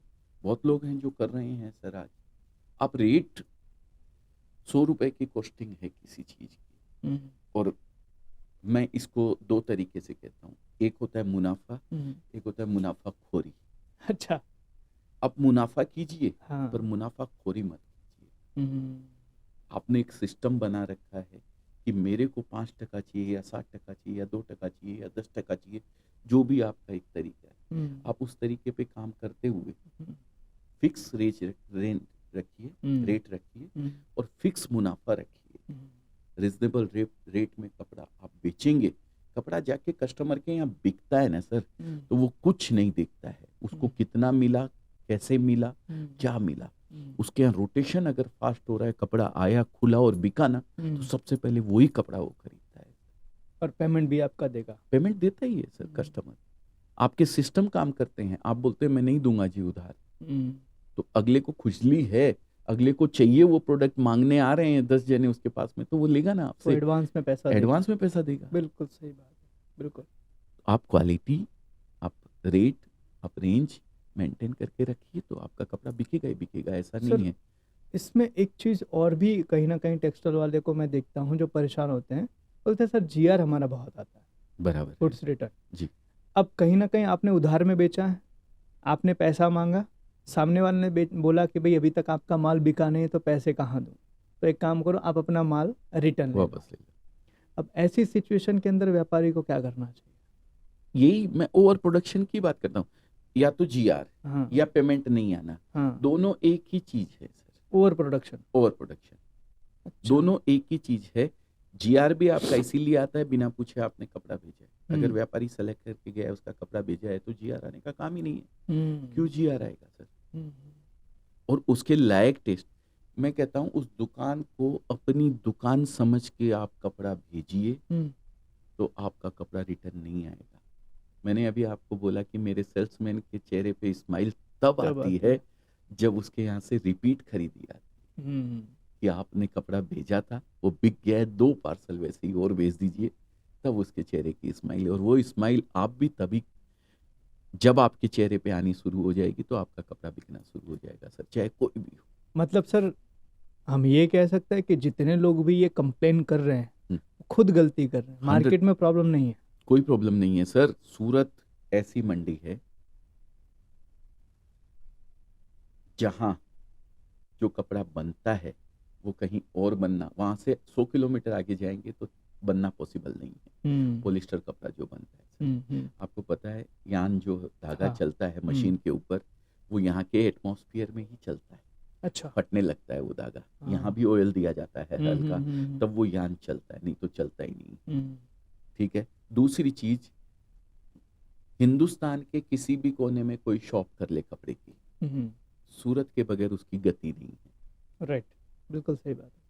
सूरत का कपड़ा तो उसको बेचना ही पड़ेगा, चाहे वो वहां बैठे किसी होलसेलर से ले ले, किसी डीलर से ले ले, या किसी सेमी होलसेलर से ले ले, या खुद आके सूरत से खरीद ले, उसको सूरत से कहीं ना कहीं जुड़ाव उसका रहेगा ही रहेगा। तो ऐसी चीज जिसके बगैर काम नहीं चलता है सर, और दूसरी कोई जगह में वो बन नहीं सकती है, कोई ऑप्शन ही नहीं है। कोई ऑप्शन नहीं है, तो फिर क्यों उधार? मैं कहता हूँ ये बहुत बड़ा सर इंडस्ट्री का, कहते हैं ना सर, हम बहुत सारे टेक्सटाइल को मिले, लोग यहीं पर बोलते हैं सर उधार देना ही पड़ता है। मेरा सवाल होता है क्यों? सर कोई उधार आपसे ले भी रहा है ना, या कोई आपको दे रहा है, तो वो अपने आप को सिक्योर कर रहा है। हाँ, इंश्योरेंस तो करके ही भेजेगा, और इंश्योरेंस चार्ज किस पे पड़ने वाला है, मुझे एक बात बता दीजिए। व्यापारी पे ही पड़ने वाला है। मैं 100 रुपए की चीज 102 रुपए में भी बेच सकता हूँ, अगर मेरे को 2 रुपए फिक्स मिलने वाले हैं, और वही मुझे पता लगता है कि इसके अंदर जीआर भी आने वाला है, इसका पेमेंट 6 महीने बाद आने वाला है, तो क्या मैं 102 में बेचूंगा उसको? बिल्कुल नहीं, मैं 110 उसकी रेट रखूंगा। सही बात। तो इसीलिए मैं हमेशा व्यापारी को कहता हूँ, कपड़े का व्यापार उधार का नहीं है, नगद का है। आप नगद खरीदें और नगद बेचें, आपकी दुकानदारी को चलने से कोई माई का लाल नहीं रोक पाए। क्या बात है सर, बहुत चाहे किसी भी लेवल पे आप हैं। बढ़िया सर, ग्रेट सर। आगे बढ़ते हैं सर। जी। सर, यंग जनरेशन को एक भ्रम है कि टेक्सटाइल इंडस्ट्री में भविष्य नहीं है, इस पर आप क्या कहना चाहेंगे? सर ये भ्रम किसी और का पैदा नहीं किया हुआ है, हमारा ही पैदा किया हुआ है। हम्म। जब सुबह शाम व्यापारी घर पे जाके, भाई जी पेमेंट को नहीं आए हो, भेजो ने, नहीं नहीं जी आर मत भेज दीजिए भाई जी आर आ जाओ, तकलीफ हो जाओगी, मैं कट जाऊंगा, मर जाऊंगा, माँ की तो आप पोजीशन है। जब वो बच्चे सुबह शाम ऐसा करते हुए देखते हैं ना सर, तो बोलते हैं मेरे को नहीं जाना इस धंधे के अंदर, छोड़ गोली मार। Right right right right. तो ये क्यों? मेरे बच्चे तो कहते हैं पापा मुझे आप जैसा बनना है, मेरे को तो नहीं कहता कोई भी। बिल्कुल सही, बहुत और बढ़िया सर एक बाप के लिए इससे बड़ी फक्र की बात नहीं हो सकती कि उसके बच्चे ये बोले कि किसके जैसा बनना है, कोई उनको पूछे तो, और वो कहे मुझे पापा जैसा बनना है। बहुत बड़ी बात है सर, बहुत बड़ी बात। सर रिसेंटली हमारे एक क्लाइंट हैं जो आपकी इंडस्ट्री से ही हैं, जी। तो वो हमारे यूट्यूब वगैरह के वीडियोस देखते थे। तो ओके। एक दिन वो हमारे ऑफिस पर आए मिलने के लिए। उन्होंने कहा कि सर मेरी बच्ची है बेंगलोर में, अभी बीबीए कर रही है, ओके। और मैंने बोला कि आप एमबीए मत करो, आप गुरुकुल के साथ 6 महीने काम कर लो, ओके। तो आपका एमबीए कंप्लीट हो जाएगा। बराबर है। उन्होंने, हमारा एक ऑनलाइन प्रोग्राम था, उसमें अपनी बच्ची को ज्वाइन करवाया, उन्होंने प्रोग्राम अटेंड किया। उसके बाद वो वहाँ से बेंगलोर से सब कुछ छोड़ के यहाँ आई। हाँ। अभी के टाइम पे सर हमारी ऑफिस के अंदर वो हमारे वहाँ पे एज ए एम्प्लॉय बन के काम कर रहे हैं। इवन उनके फादर ने पैसे भी हमें दिए इसके लिए कि आप हमारे बच्चे को सिखाइए। मैंने वही उनसे पूछा, बोला सर क्यों, आपकी बच्ची और भी बहुत सारे फील्ड में जा सकती है। उन्होंने बहुत अच्छा जवाब दिया, बोले सर टेक्सटाइल इंडस्ट्री की शुरुआत अभी हुई है, अभी तो इसमें ग्रोथ आया ही नहीं है। हाँ, हाँ। तो ग्रोथ जब आएगा और उस टाइम के लिए मेरे बच्चे जब तैयार हो जाएंगे तो मेरी कंपनी में कहाँ तक लेकर जाऊंगा इसका कोई सोच अंदाजा नहीं नहीं है। सकता है। बिल्कुल बिल्कुल, बहुत बड़ी सोच वाले आदमी हैं जो भी हैं। बहुत जबरदस्त जवाब उन्होंने दिया है, और सही में टेक्सटाइल इंडस्ट्री की शुरुआत है सर। बिल्कुल सही बात है। और ये तो सर मैं कभी भी बोलता हूँ, कोई मेरे को पूछता है ना कि सर मेरे को दुकान कब ओपन करनी चाहिए, कौन सा समय ठीक रहेगा, मैंने कहा टेक्सटाइल इंडस्ट्री ऐसी इंडस्ट्री आप कभी भी ओपन कर लो, राइट, कभी भी। अगर आपके सामने मंदी आई है तो भी आपको कुछ ना कुछ सिखा के जाएगी, और खुलते ही ग्राहकी शुरू हो गई है तो आपका एक अलग ही वो रहेगा, बूस्टअप आपको मिलेगा। राइट। तो मैं हमेशा कहता हूँ, क्योंकि सर ये प्रोडक्ट ऐसा है ना, एक सेकंड इसके बगैर नहीं रह सकता इंसान। बिल्कुल सर, एक रोटी सेकंड। कपड़ा मकान, कपड़ा सेकंड नंबर की नेसेसिटी है सर फर्स्ट नंबर की है। हाँ, मैं बोलता तो हूँ आज किराए के मकान में रह लेता है आदमी, निकाल देता है जिंदगी, या फिर आजकल तो वो कंटेनर नहीं होते हाँ हाँ हैं, हाँ, टेंट उनके टाइप भी के टेंट टाइप के वो भी बनने लग गए हैं सर। और आने वाले समय में साइंस इतनी तरक्की कर ले कि कोई एक कैप्सूल आ जाए, खाया और पेट भर गया। आजकल भी हो भी गया है शायद। बिल्कुल बिल्कुल अभी वो बिल्कुल। एंटी एजिंग वाले एक हाँ आए हाँ थे हाँ भाई हाँ हमारे हाँ यहाँ हाँ। इंडिया के अंदर, बॉम्बे का क्लाइमेट उनको सूट नहीं किया, बीच पॉडकास्ट में बीच छोड़ के पॉडकास्ट में भाग छोड़ गए के थे। चले गए, सही बात है। निखिल कामत जी ने उनका हाँ पॉडकास्ट किया हाँ। था। तो वो समय भी आ गया है सर। तो रोटी और मकान अब जरूरी नहीं रह गया है सर। लेकिन कपड़े के बिना तो चलेगा ही नहीं। कपड़े के बगैर एक सेकंड नहीं रह सकता है। एक समय था जब कपड़ा तन ढांपने का साधन बोला जाता था, हाँ, लेकिन आज फैशन से जुड़ गया है सर ये। बिल्कुल सही बात है सर। एक मोबाइल ने ऐसी क्रांति ला दी है कपड़े के बिजनेस के अंदर। अगर एक प्रोग्राम में कोई लेडीज जो साड़ी पहन के जाती है और उसकी सेल्फी उसके अंदर हो गई, तो दोबारा वो नहीं दोबारा वो नहीं चाहिए। और मैं तो हाथ जोड़ के उनकी इस भावनाओं की कदर करता हूँ कि इनकी वो भावनाएं बनी रहे, हमारा व्यापार चलता रहेगा सर। सर अभी रिसेंटली थोड़ा सा ऐसे वाकया हुआ, मेरी वाइफ ने बोला कि मेरे पास कपड़े नहीं है। अच्छा। तो मैंने बोला अलमारी खाली कर दो, हाँ, मैं नया ले आता हूँ। नया ले आता हूँ। जबकि अलमारी पूरी भरी हुई है। तो भाभी जी अगर आप ये पॉडकास्ट देख रही हैं तो आप प्लीज खाली करने का बिल्कुल प्रयास नहीं करें, बस भैया पे जिद बनाए रखें कि और दिलाएं। Thank you sir. Sir textile entrepreneur को सीजन शुरू होने से पहले कौन कौन सी तैयारी करनी चाहिए? सर डिपेंड करता है कि आप किस फील्ड में हैं। आप रिटेल में हैं, आप होलसेल में हैं, आप मैन्युफैक्चरिंग लाइन में अगर हैं। मानिए सर हम यहाँ सूरत की बात करें, हाँ, सूरत जो मैन्युफैक्चरर्स हैं, 3 महीने पहले तैयारी करते हैं सर हम लोग। अच्छा, और क्या क्या तैयारी हर होनी सीजन चाहिए? की। कौन सा कपड़ा बिकने वाला है। हम्म, मेरा डेटाबेस मेरे पास इतना सॉलिड है सर, मेरे को ये पता है कि दीपावली अगर 24 अक्टूबर की है हम्म, तो मेरे पास होलसेलर इतनी तारीख से आना शुरू हो जाएगा, हम्म, रिटेलर इतनी तारीख से शुरू हो जाएगा, हम्म, और उस समय पीला कपड़ा बिकेगा कि लाल कपड़ा बिकेगा कि ब्लू बिकेगा कि हरा बिकेगा, वो कौन सारा सा डेटा आपके कपड़ा पास। डेटा अवेलेबल है सर। बहुत और बढ़िया। उसी के हिसाब से मैं कब ग्रे खरीदूंगा, हम्म, कितना समय उसको मिल में लगेगा, हम्म, कितना समय उसको वैल्यू एडिशन में लगेगा, हम्म, और कितने समय बाद आके वो मेरी सेल में लगने वाला है, हम्म, मेरे यहाँ से डिस्पैच कितनी तारीख तक रहने वाली है। हम्म, हम एक कहते हैं आखा तीज, एक त्योहार आता हाँ है हाँ, लगन के अंदर, मारवाड़ी में उसमें कहा जाता है आखा तीज राख्या मीच। हम्म, एक होलसेलर, एक डीलर जो है उस डीलर को कपड़ा बेचना बंद कर देते हैं हम लोग आखा तीज के ऊपर के अच्छा, बाद में। क्यों? क्योंकि अब वो कपड़ा जो जाएगा ट्रांसपोर्टिंग में कितना समय लगेगा और किस समय उसके पास पहुंचेगा। वो एक कैलकुलेशन आपके लगन पास। का जो कपड़ा होता है, मैं लगन के कपड़े की बात कर रहा हूँ, लगन के बाद फिर दूसरे वो चालू हो जाते हैं। हम्म, तो ये पूरी कैलकुलेशन आपके हाथ में होनी चाहिए। एक रिटेलर है हम्म, तो वो आखा तीज के बाद भी परचेज करेगा तो चलेगा, हम्म, एक सेमी होलसेलर है तो उसके बाद भी परचेज करेगा तो चलेगा। राइट, और कंज्यूमर तो एन मोमेंट पे आता है, कंज्यूमर को तो दीपावली के 10 दिन पहले 15 दिन पहले पहले ही खरीदी करनी है। सही अब बात। उस समय अगर कपड़ा होलसेलर खरीदने जाएगा सूरत में, तब तो वो तो दीपावली तक तो पहुंचेगा ही नहीं। नहीं पहुंचेगी। तो पूरी कैलकुलेशन आपके पास होनी चाहिए, आप किस एरिया का काम कर रहे हो, कौन सी मंडी में बेचना चाह रहे हो, और कौन से त्योहार के लिए आप तैयारी कर रहे हो। छठ पूजा है तो बिहार के अंदर पीला बिकता है सबसे ज्यादा। राइट, राइट, हर एरिया का अपना अपना टेस्ट है सर। हमारा डेटाबेस आपको बताता है कि हैदराबाद से इस समय कौन से आइटम की सबसे ज्यादा खरीदी आई थी। मेरा बच्चा वही कस्टमर के सामने सर रखेगा। मतलब सर डेटाबेस होना बहुत जरूरी है। बेटा झूठ बोल सकता है सर, डेटा नहीं। बेटा झूठ नहीं बोलता और सर टेक्सटाइल इंडस्ट्री के अंदर तो अभी भी बहुत सारे लोग हैं बिल भी अपने हाथों से ही बना रहे हैं, बना रहे हैं। कंप्यूटर तो अभी रखा ही नहीं है। मेरे को लगता है सर कि 99% दुकानदारों के पास जीएसटी के बाद कंप्यूटर आया है, बिल्कुल जितनों सही के बात पास है, आया हाँ है। बिल्कुल सही बात है, 100% सर। जीएसटी के पहले तो कंप्यूटर भी नहीं नहीं था, था। नहीं था सर।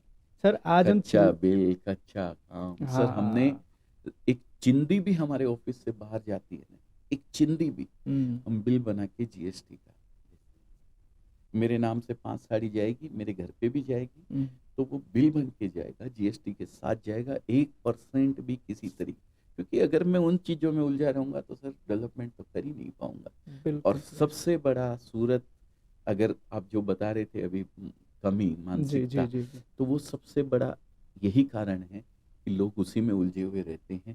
1.5 मीटर की लेस नापते रहते हैं कि भाई यार ये लेस 9 मीटर लगाई है कि नहीं लगाई है उसने, जरा नाप के मैं ही देख लूं। सेठ खुद, मैं देखता हूँ कई दुकानों के ऊपर सही बात वो खुद ही नापते रहता है। है। अरे देख, अरे क्यूसी का एक डिपार्टमेंट तैयार कर दीजिए ना, आप जो बैठ के चेक करेगा ये चीजें, बिल्कुल सही आपको बात। करने की जरूरत है। ये आप दिमाग लगाइए उन चीजों के अंदर जो क्रिएटिव हैं।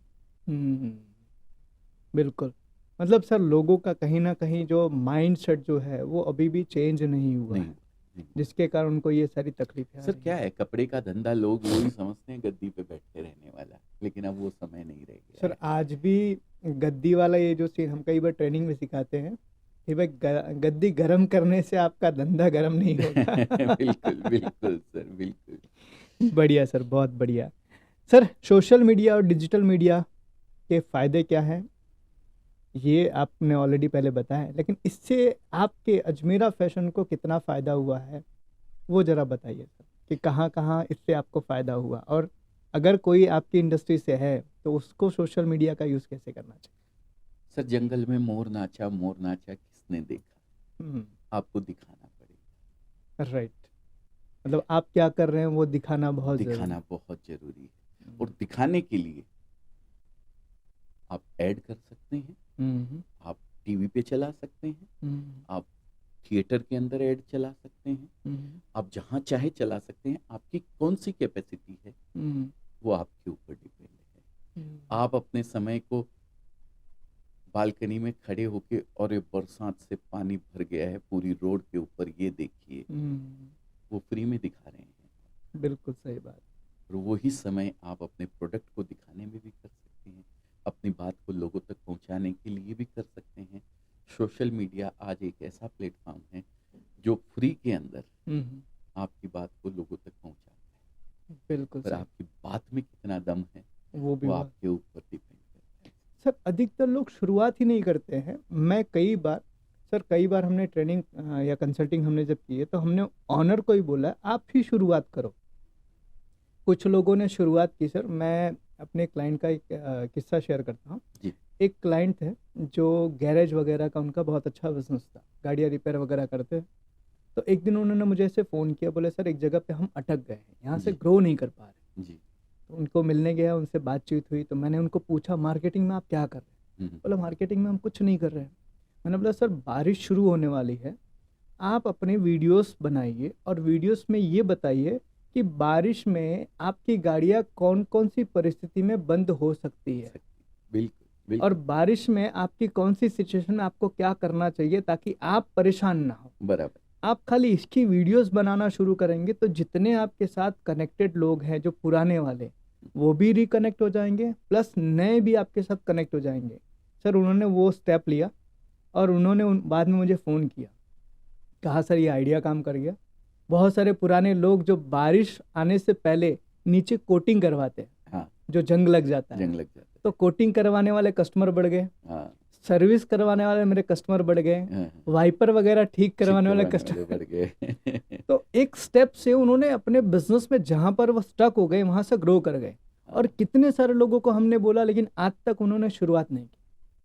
सर कोई भी बिजनेस, किसी भी, मैं कपड़े के बिजनेस की नहीं, या ये जो आपने ऑटोमोबाइल वाला बिजनेस बताया उसकी भी नहीं कहता, कोई भी बिजनेस एक ही चीज पे काम करता है, आप अपने कस्टमर की जो आपसे जुड़ा हुआ है उसकी प्रॉब्लम को सॉल्व कर दीजिए किसी भी तरीके से, राइट, वो आपके पास माल खरीदने आएगा। बिल्कुल सही बात। कोई भी चीज, अब वो ऑटोमोबाइल वाले भाई साहब ने एक प्रॉब्लम उनकी जो थी वो बता दी, अब यही चीज वो वीडियो मेरे पास नहीं पहुंचा सर, तो मैंने कल ही अपने ड्राइवर को बोला कि वाइपर सही चल नहीं रहा है। वो वाइपर पूरा क्लीन कर देता है, वही धूप से क्या कड़क हो जाता है, कड़क हो जाती है, तो वो पूरा क्लीन नहीं कर पाता। तो मैंने कल ही बोला उसको, अगर वही वीडियो मैंने देख लिया होता तो मैं भी बरसात के पहले ही वाइपर चेंज करवा लेता सर। मतलब सर कहने का कोई भी मतलब प्रॉब्लम है सर कस्टमर की, उसको दूर कर दो, आपका कस्टमर आपको छोड़ के कहीं और नहीं सोशल मीडिया सर एक इजी प्लेटफॉर्म है, फ्री प्लेटफॉर्म है, सस्ता प्लेटफॉर्म सर। हाँ। मैं अपने कपड़े की बिना कॉस्टिंग बढ़ाएं अपने प्रोडक्ट को कैसे लोगों तक पहुंचा सकता हूँ? Social media. बिल्कुल सही बात, इससे बढ़िया कोई चीज़ नहीं है सर। बिल्कुल सही बात। आप सोशल मीडिया प्लेटफॉर्म का यूज़ करके अपने बिजनेस को ऐड करना शुरू कर दीजिए सर। आज सोशल मीडिया का इतना ज़्यादा मतलब बेनिफिट है, लेकिन आज भी लोग है ना कहीं सोशल मीडिया को उस तरीके से यूज़ नहीं कर पा रहे हैं। सर एक चीज़ और भी सवाल है कि बहुत सारे लोग बोलते हैं कि सर सोशल मीडिया का यूज़ हम करना चाहते हैं तो इन हाउस हम टीम बनाएं या हम बाहर किसी कंपनी को हम दें? सर। आप पहले शुरू तो कीजिए। अच्छा, मैं कहता हूँ अपने आप आपको फील होने लगेगा, आप खुद वीडियो बनाना शुरू कर दीजिए। बढ़िया। और उस तरीके से आपके तरीके से एक अब बढ़िया लोग क्या है, कितने व्यूज आए, कितने लाइक्स आए, अरे मेरा तो चल ही नहीं रहा है। 2012 में सर मैंने यूट्यूब चैनल बनाया था, जब यूट्यूब को शायद कोई जानता भी नहीं। राइट 2012 की बात है। दो व्यूज, कभी एक सब्सक्राइबर बढ़ता था, कभी 2 सब्सक्राइबर बढ़ते थे। पर मैंने कंसिस्टेंसी के साथ उस चीज को कंटिन्यू रखा सर। ये बहुत ज़रूरी है, बहुत जरूरी है सर। कंटिन्यूटी बहुत जरूरी है। आपको दुकान जाना ही जाना। हमारे गुजराती में एक बोलते हैं ना, बरसात होए कि ना होए, खेतर तो जाऊ पड़े। क्योंकि खेत में जाने से ही खेत वाली बुद्धि आएगी, बिल्कुल काम वाली बुद्धि आएगी। जब तक तो कंसिस्टेंसी आपको मेंटेन करनी पड़ेगी, चाहे कोई भी काम हो। आप बिजनेस कर रहे हैं, आप सोशल मीडिया पे हैं या कहीं भी, कंसिस्टेंसी आपको रेगुलर चाहिए। आप अपने प्रोडक्ट को, आप अपने मैसेज को लोगों तक पहुंचाने का प्रयास कीजिए, रेगुलर पहुंचाने का प्रयास कीजिए, उसका बेनिफिट आपको मिलेगा ही मिलेगा। सर जनरली टेक्सटाइल इंडस्ट्री के अंदर लोग बहुत सारी गलतियां करते हैं जिससे उनका बिजनेस ग्रो नहीं हो पाता है। आप ऐसी कौन सी 3 गलती या 5 गलती सबसे बड़ी मानते हैं जो ज़्यादातर टेक्सटाइल के लोग करते हैं और सालों से बिजनेस करते हैं लेकिन फिर भी उनका बिजनेस बहुत छोटा रह जाता है? सबसे बड़ी गलती तो एक तो ओवर प्रोडक्शन है सर, हम्म, पहली गलती। और दूसरी गलती है सर कि कस्टमर से, एक बार कस्टमर कपड़ा लेके चला गया ना, हम्म, तो बस वो भूल जाते हैं उसको, हाँ हाँ याद right, नहीं करते हैं उससे, न जाके उससे मिलते हैं, ना कुछ और तीसरी बड़ी गलती करते हैं सर, आज चाइना नंबर 1 होने के पीछे मैं एक बात बताता हूँ सर, हम्म, वो एग्जीबिशन लगाते हैं, हम्म, आपने देखा होगा, जी नोटिस जी किया जी होगा, जी, हर जगह एक जगह देते हैं। हम्म, देखिए कोई भी एग्जीबिशन जब सूरत में लगती है या सूरत के बाहर लगती है, कपड़े की लगती है, मैं उसके अंदर जाके जरूर देखता हूँ कि क्या वहाँ नया हो रहा है, क्या नहीं हो रहा है। हम्म, मैं उसमें पार्टिसिपेशन लूँ या ना लूँ, वो बात की बात है, right, लेकिन मैं कहता हूँ आप अगर मैन्युफैक्चरर है तो एक तो पार्टिसिपेशन लेना बहुत जरूरी है। हम्म, उसका कारण एक ये है सर, आप मंडी में जाएंगे तो एक दिन में कितने व्यापारी से मिल लेंगे, मुझे एक बात बताइए, 2 से, 2 3 से, 3 4, 4 से, सही बात, 5 से। हम्म, और जब आप जाएंगे तो जरूरी नहीं है वो व्यापारी आपको फ्री मिले, मिले, सही बात, क्योंकि उसके भी काम होंगे, उसके भी काम होते सही हैं। बात है, बिल्कुल कई सही, बार आप जाते हैं तो वो वहाँ होता नहीं है, बाहर गया हुआ होता है, हम्म, कोई ऐसा तो है नहीं सबसे आप बात करके गए। हम्म, एक एग्जीबिशन में आप अपना स्टॉल अगर लगाते हैं सर, हम्म, कहीं भी हम्म, आप अपने प्रोडक्ट की रेंज वहाँ पे मेंटेन करते हैं, हम्म, 50 से 100 व्यापारी आपके पास सामने से आएंगे, और वो भी समय निकाल के, समय निकाल के हम्म, स्पेशल। जो आप एक दिन में विजिट नहीं कर सकते हो, 4 या 5 व्यापारी से ज्यादा, वही व्यापारी आपके पास चला के सामने से आ रहा है आपकी दुकान के ऊपर, एक तो आप जा रहे हो, एक वो सामने से आपकी दुकान पे आ रहा है, एक एग्जीबिशन में अगर आप लेके बैठे हो। ये सूरत के व्यापारियों की खास कमी है सर। मैंने आपने सूरत के व्यापारियों को पूछा जी जी जी, तो मैं ये चीज बताना चाहता हूँ कि ये हम्म, 3 कमियां जरूर वो अपनी दूर करे, हम्म, उससे बहुत अच्छी ग्रोथ मैं समझता हूँ कि उनको मिलेगी। और बाकी छोटे व्यापारी भी, उनके लिए भी ये चीज है, आप जितना अपने कस्टमर से कनेक्ट रहेंगे हम्म, उतना ज़्यादा आपके लिए अच्छा है। उसका वे कोई भी हो सकता है, रास्ता कोई भी हो सकता है, हम्म, एग्जीबिशन हो सकती है, या एक रिटेलर है, हम्म, कंज्यूमर को कपड़ा बेचता है, तो उसकी बर्थडे, उसकी एनिवर्सरी पे उसको विशेष कर सकते हैं आप। राइट राइट राइट, कोई भी इवेंट उसके यहाँ होता है आप तो जा उसमें सकते शामिल होकर के आप उसको वो कर सकते हैं। कनेक्शन बहुत जरूरी है सर व्यापारी के साथ में। सर, इसमें एक चीज़ हम और भी सलाह देते हैं जी कि एटलीस्ट आप अपने कंपनी की एनिवर्सरी सेलिब्रेट करो, बिल्कुल और आपके जितने भी व्यापारी हैं आप उनको इनविटेशन दीजिए, बिल्कुल। उस बहाने मुलाकात भी हो जाएगी, बात भी हो जाएगी, और बिजनेस अगर कहीं बंद हुआ है, कहीं अटका है, तो वो भी शुरू हो जाएगी। तो सूरत के व्यापारियों का सबसे बड़ा माइनस पॉइंट एक बताऊं क्या, पहले मुर्गी की पहले अंडा। पहले खर्चा करें कि पहले बिजनेस मिले। ये खास चीज है। राइट राइट लेकिन राइट, आपको एक परसेंटेज बनाना चाहिए, कैलकुलेशन करके रखनी चाहिए कि मेरी रेवेन्यू इतनी है तो मैं इसका A% इन इन चीजों पे खर्च करूंगा। राइट, खाली घर ही लेके नहीं जाऊंगा, ठीक है घर भी लेके जाना है, मैं ये नहीं कहता हूँ नहीं लेके जाना है, लेकिन आपके अपने बिजनेस की ग्रोथ के लिए अगर कोई परसेंटेज देना पड़े ना तो देना चाहिए, मैं ये बोलता एज अ री इन्वेस्ट, हूँ एज ए री इन्वेस्ट। राइट, बिल्कुल बढ़िया। जी। सर, एक क्वेश्चन और भी बहुत बार लोग मुझसे पूछते हैं, टेक्सटाइल इंडस्ट्री में खासकर, कॉपी वाला सिस्टम, कि मैंने कोई डिज़ाइन निकाला, बड़ी मेहनत से बनाए, मैंने उसको लॉन्च किया, लोग कॉपी कर लेते हैं, बराबर और कॉपी हो जाने के बाद में मेरा जो प्राइस है उससे कम प्राइस में वैसा ही डिज़ाइन बेचकर लोग मेरा प्रॉफिट कम कर देते हैं। ऐसी सिचुएशन में उनको क्या करना चाहिए? कोई भी व्यक्ति हम्म, आपका काम चुरा सकता है सर, हम्म, आपका हुनर नहीं चुरा सकता है। बिल्कुल सही बात है, बिल्कुल। कॉपी से बिल्कुल डरिए मत, होने दीजिए ना। हम्म, बात किसकी बनती है सर, जिसमें कुछ बात होती बात है। और कॉपी किसको किया जाता है सर, जो आज कॉपी हमारे करने मॉडल लायक को लेके लोग कितने कॉपी कर रहे हैं। है। मैंने तो मेरे लिए देखा ये फक्र की बात है या बिल्कुल मैं इसको लेके दुखी हो जाऊं सर? बिल्कुल सर, फक्र की बात है, क्योंकि लोग कॉपी कर रहे हैं तो कुछ कॉपी अच्छा कर रहे कुछ हैं। अच्छा कर रहे हैं तब ना कॉपी कर रहे हैं यार, करने दीजिए। और यहाँ जो लिखा है ना सर, वो किसी का कोई नहीं ले जा सकता है। आप में हुनर है, आप नया तैयार कर लेंगे, रेगुलर तैयार कर लेंगे। मैं तो मेरे कई लोग ये सोचते हैं कि सेल्स के बंदों को इनको ट्रेनिंग करवाने की कोई जरूरत नहीं होती है, हाँ, ज्यादा ट्रेन कर दिया तो छोड़ के भाग जाएगा, exactly. अपनी दुकान कर लेगा। हमारे यहाँ ट्रेनिंग चलती है सर हर महीने, हर बहुत महीने में बढ़िया। 3-3 4-4 सेशन होते हैं। मैं बोलता हूँ तू यहाँ नहीं रहेगा, तू जहाँ भी रहेगा वहाँ तेरे काम आएगी, पर सबसे पहले काम तो मेरी ही आएगी ना यार। बिल्कुल सही मेरे बात। बिजनेस के अंदर तू रह रहा है तो तेरा ट्रेंड होना बहुत जरूरी है। हम्म, ये और इसके पीछे लोग बहुत ज्यादा नहीं खर्चा करते कुछ सर। भी नहीं सर, कुछ भी लोग नहीं करते हैं। सर मैं एक चीज देखता हूँ कि लोग अपने बिजनेस में री इन्वेस्ट करने से घबराते हैं, जबकि अगर मैंने ये जर्नली सर मार्क किया हुआ, बहुत टाइम से हम कर रहे हैं बिजनेस कंसल्टिंग।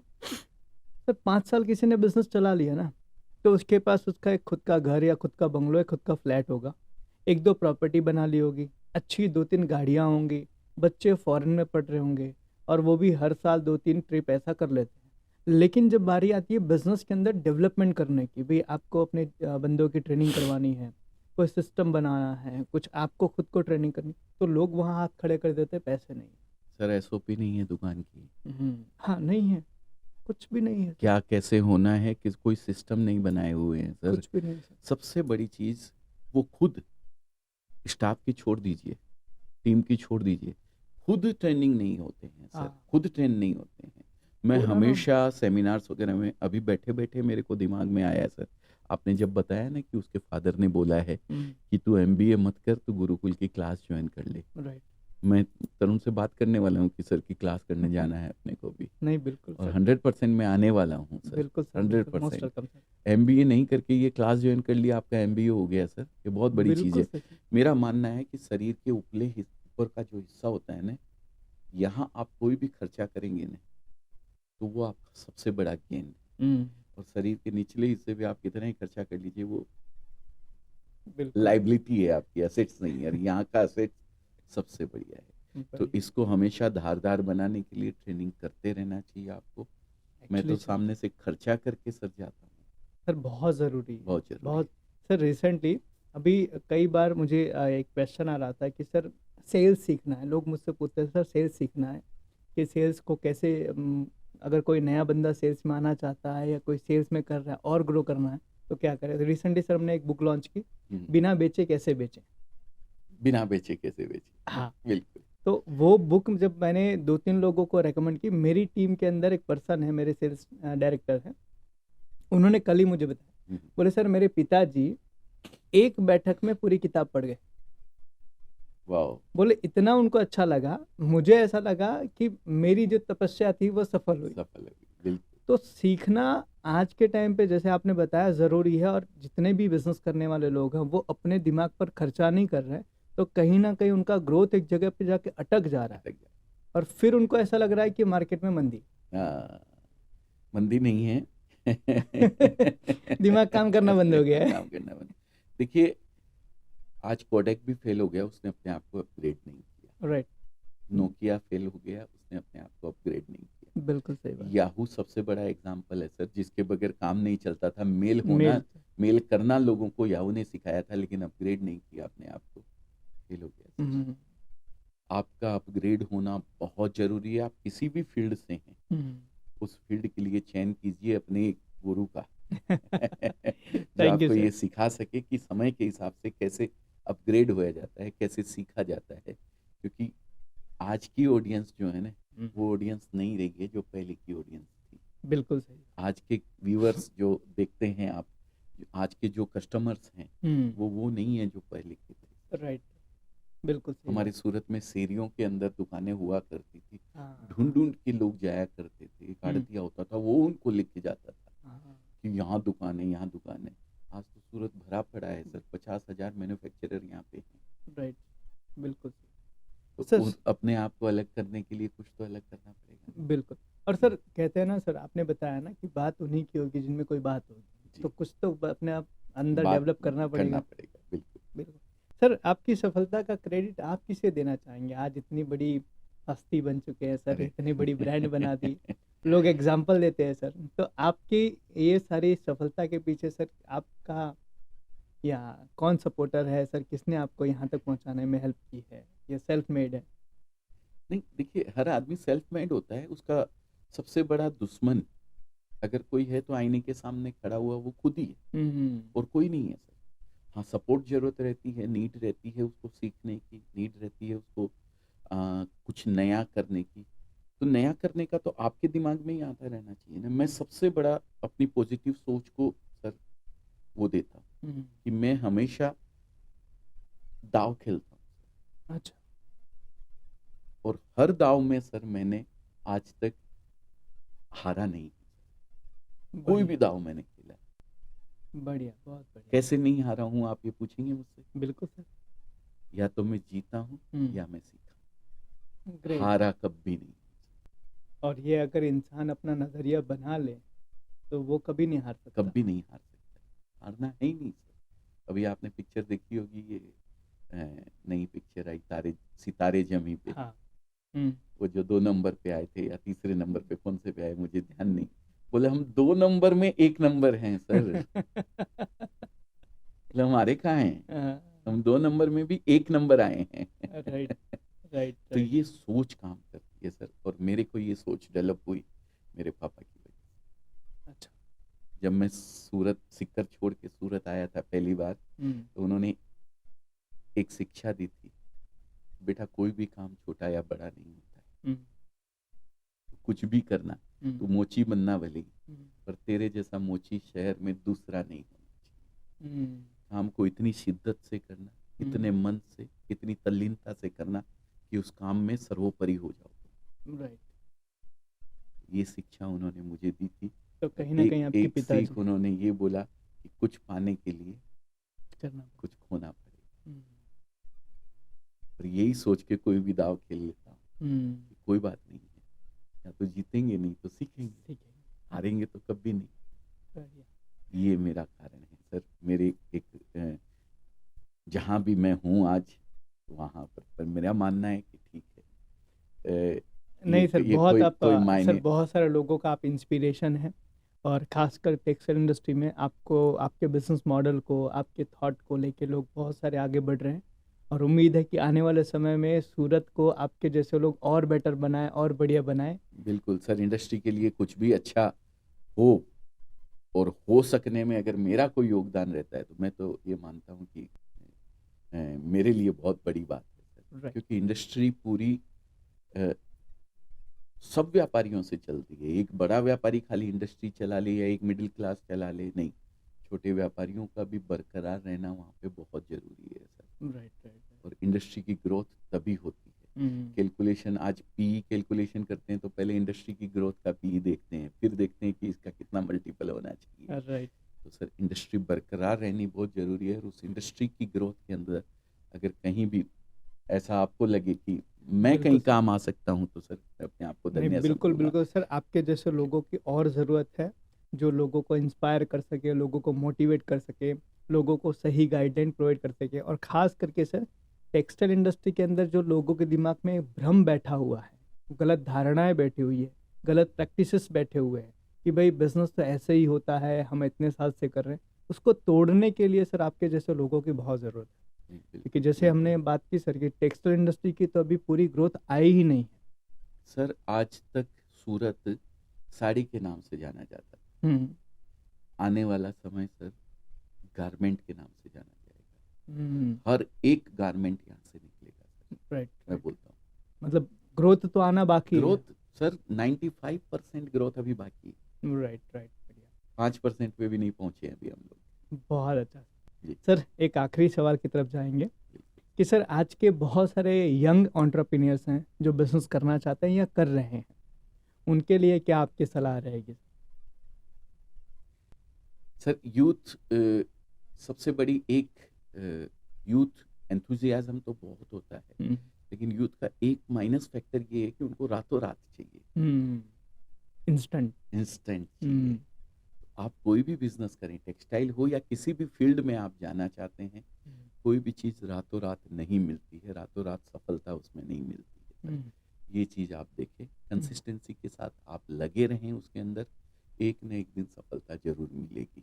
कोई भी काम आप कर रहे हैं, या तो उसको दिल से करना शुरू कर दें, या आपके दिल को जो अच्छा लगता है वो काम करना शुरू कर दें, और कंसिस्टेंसी के साथ उसके अंदर लगे रहें, फुल फोकस्ड होके आपको आगे बढ़ने से कोई रोक नहीं सकता है। बस ये हथेली में सरसों उगने वाली जो बात है, इसको भूल जाएं, ये चीज़ किसी भी काम में नहीं होती है, राइट। कभी भी नहीं होती है। हाँ, आकस्मिक कोई चीज़ें कभी कभार होती है, करोड़ 2 करोड़ एक आध लोगों के साथ।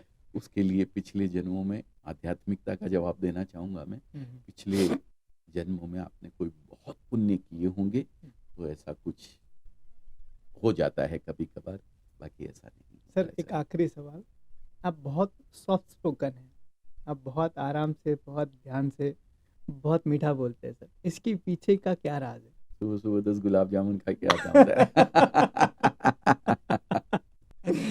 ऐसा नहीं है, ये शुरू से ही नेचर है सर। सर आप ये आध्यात्मिक रूप से भी आप कहीं कनेक्टेड हैं? बहुत बिलीव करता हूँ मैं ऊपर वाले पे। हम्म। अभी जैसे मैंने अपने बिजनेस के लिए 3 आर बताए ना सर, हम्म, मैं किसी के भी जीवन के लिए 3 टी, हमारे से जो भी व्यापारी जुड़ता है ना, मैं उसको ये 3 टी जरूर बोलता हूँ अच्छा। कि आप हमसे जुड़ रहे हैं, अगर इन 3 टी में से एक भी टी की कमी आपके अंदर अगर है, तो कहीं ना कहीं रुकाव या कहीं ना कहीं कोई क्या बोलते हैं, अड़चन आ सकती है आपके व्यापार में। लेकिन अगर ये 3 टी आपके पास पूरे हैं, तो आपको कोई नहीं रोक सकता है। और वो तीनों टी का मतलब एक ही है, ट्रस्ट ट्रस्ट ट्रस्ट। पहला, आपको खुद को अपने आप के ऊपर ट्रस्ट। दूसरा, ऊपर वाले के ऊपर ट्रस्ट। वो कभी मेरे साथ गलत नहीं कर सकता है और वो हमेशा मेरे साथ है, ये विश्वास आपको होना चाहिए। और तीसरा टी है, आप जिनके साथ जुड़े हैं, आप हमारे साथ जुड़ करके अगर व्यापार कर रहे हैं, तो हमारे साथ या जिसके साथ भी आप जुड़े हुए हैं, पीछे आपके जो हैं, आपके मदर फादर हो सकते हैं, आपका परिवार हो सकता है, उनके ऊपर विश्वास। ये 3 टी अगर आपके अंदर है, तो आप हमारे साथ जुड़िए, नहीं तो मत जुड़िए। बहुत बढ़िया, ग्रेट। और ऊपर वाले का तो ऐसा है, मैं सुबह जब घर से उठ के आता हूँ सर, तो एक ही प्रार्थना करता हूँ कि भगवान, आज बिजी रहूँगा, सर के साथ पॉडकास्ट है या और भी कोई काम रहते हैं बहुत सारे, तो उनको यही बोलता हूँ कि भगवान, हो सकता है मैं आपको भूल जाऊँ, आप मुझे मत भूलना, मेरा ध्यान रखना। और शाम को जाकर के बिस्तर पे सोने से पहले मेरी जितनी हिम्मत थी, मेरा जितना पुरुषार्थ था, मेरी जितनी ताकत थी, मैंने उस ताकत के साथ अपने काम को कर दिया है। अब आपको जो उचित लगे मेरे लायक देने हैं, वो दे देना, नहीं तो कोई बात नहीं। और चैन की नींद सोता। बहुत प्यारा सर, बहुत प्यारा सर। सर एक सवाल कि थोड़े ही समय पहले आपको नितिन गडकरी जी से एक अवार्ड मिला है, फ्रेंचाइजी आपने बहुत जल्दी ओपन करवाई उसके लिए, सर थोड़ा सा बताएंगे उसके बारे में? सर नितिन गडकरी जी इन्हें हमारे जो फ्रेंचाइजी चेन है, हमारी फास्टेस्ट ग्रोइंग फ्रेंचाइजी स्टोर्स जी, उसके लिए 150 स्टोर्स कंप्लीट हो गए हैं। उसके लिए हमको ये अवार्ड दिया गया था। मैं धन्यवाद करता हूँ जो भारत 24 जो न्यूज़ चैनल है, उन्होंने ये ऑर्गेनाइज किया था प्रोग्राम, और वहाँ पे नितिन गडकरी जी ने ये सम्मान हमें दिया था। और दूसरा एक चीज़ और मेरे को वहाँ से सीखने को मिली, नितिन गडकरी जी ने 50 किलो वजन कम किया है सर अभी। नितिन गडकरी जी ने 50 केजी वजन। तो उन्होंने एक संदेश वहाँ बैठ के उन्होंने दिया, वो मैं आप सब लोगों के साथ शेयर करना चाहता हूँ। उन्होंने बोला कि सबसे बड़ी वेल्थ आपकी क्या है? तो कोई कुछ जवाब दे रहा था, कोई कुछ जवाब दे रहा था। उन्होंने कहा सबसे बड़ी वेल्थ आपकी है हेल्थ। बोले अगर आपकी हेल्थ नहीं है, तो आप कितना भी पैसा कमा लें, आप उसको भोग ही नहीं पाएंगे किसी भी तरीके से। आप आध्यात्मिकता में आप जाना चाहते हैं कि मैं 60 साल हो गए, मैं रिटायर हो जाऊंगा और फिर मैं आध्यात्मिकता में जाऊंगा, तो उसके लिए भी आपकी हेल्थ सबसे ज़्यादा जरूरी है। आप तीर्थ स्थान पहुंच ही नहीं पाएंगे, जा ही नहीं पाएंगे, चल ही नहीं पाएंगे, पैदल यात्रा नहीं कर पाएंगे, तो आप कोई कुछ भी नहीं कर सकते हैं, आध्यात्मिक नहीं हो सकते। आपकी ऐसी कंडीशन है, मैं कहता हूँ 80% लोग जब तक जीते हैं तब तक काम करते हैं, क्योंकि उनको करना पड़ता है ना, अर्थ की व्यवस्था के लिए। राइट बिल्कुल। अगर आप उस कंडीशन में भी हैं, तो भी आपकी हेल्थ आपके लिए ज़रूरी है आपको कंटिन्यू काम करवाने के लिए। बिल्कुल तो सही बात। आप किस स्टेज पे हैं उससे कोई मायने नहीं रखता है। आपकी हेल्थ जो है वो आपकी सबसे बड़ी वेल्थ है। ये उन्होंने बताया था, यही संदेश मैं आपके माध्यम से लोगों तक देना चाहता हूँ। बहुत बढ़िया। अवार्ड मिला वो बहुत खुशी की बात है, मेरे लिए बहुत मायने रखती है। लेकिन उससे भी ज़्यादा जो मुझे मिला, उस दिन से मैंने अपनी हेल्थ के ऊपर ध्यान रखना शुरू किया है सर। बहुत अच्छा सर। क्योंकि ये चीज़ मेरे को जहाँ भी मैं पहुँचना चाहता हूँ, किसी भी क्षेत्र में मैं पहुँचना चाहता हूँ, वहाँ जाने के लिए मुझे इसकी सबसे पहले ज़रूरी है सर, हेल्थ की बहुत अच्छा। सबसे। सब अपनी हेल्थ का ध्यान रखें, ये मेरी सबसे गुजारिश है। थैंक यू सर, बहुत मज़ा आया आपके साथ आज ये डिस्कशन करके, बिल्कुल क्योंकि सर। लगभग हमने बहुत सारी बातें की बिजनेस के ऊपर, लाइफ के ऊपर, चैलेंजेस के ऊपर, और आपके साथ ये पॉडकास्ट करके मुझे बहुत अच्छा लगा। सर थैंक यू सो मज़ा मच। तो सर मुझे आया आपके साथ। आपने पहली बात तो एक जो मैसेज मैं हमेशा लोगों को देता रहता हूँ सोशल मीडिया प्लेटफॉर्म के थ्रू, वो मैसेज आपने अपने इस चैनल के माध्यम से लोगों तक पहुंचाने का मौका दिया है थैंक यू सर। और मुझे इस लायक समझा कि मैं आपके साथ अरे बैठ सर, करके पॉडकास्ट बना सकूं। उसके लिए मैं तहे दिल से थैंक यू आपका सर, थैंक यू शुक्रिया सो अदा मच करता हूं सर। सर। आप हमारे पॉडकास्ट पे आए, और हमारे बहुत सारे व्यूअर्स हैं पूरी दुनिया भर से, और उनको आपने जो गाइड किया है, अपने थॉट बताए हैं, उनको बहुत हेल्प मिलेगी अपने बिजनेस को ग्रो करने में। सो ये थे हमारे अजय सर, जो अजमेरा फैशन से, और आज थोड़े ही टाइम में सर का आईपीओ भी आने वाला है। उम्मीद करेंगे ये आईपीओ ओवर सब्सक्राइब होगा, और हम सब मिलके सर को कॉन्ग्रेचुलेशन करेंगे इसके लिए। Thank you so much sir, आप आए आज के लिए, उसके लिए thank you so much. Thank thank you you. Sir.